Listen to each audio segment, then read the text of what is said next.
Are also working on the budget right now. They just scrapped more than $100 million slated for child care providers. Our Missouri Capitol reporter Hannah Falcon breaks down who could be affected by this.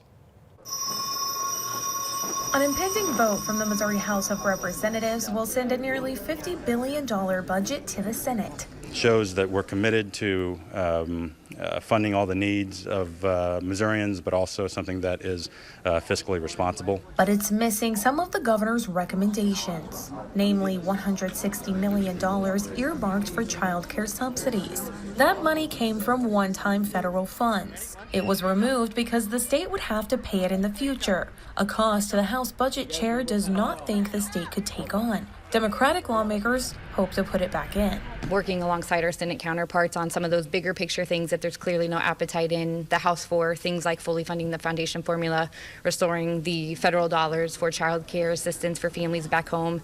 The money would support a program where the state pays part of a low-income family's tuition for child care.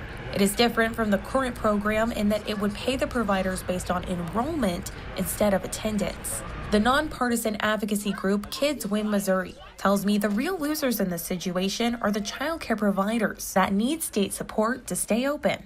Child care providers are really that workforce behind the workforce.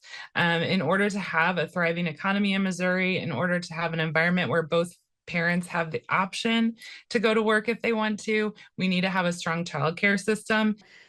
Who is at a loss when the state takes that money out of the budget for those subsidies? Yeah, so again, our child care subsidy system is kind of vulnerable as it is. Prospective payments is another way just to mirror the private market more, make it more fair, and also help stabilize our subsidy providers.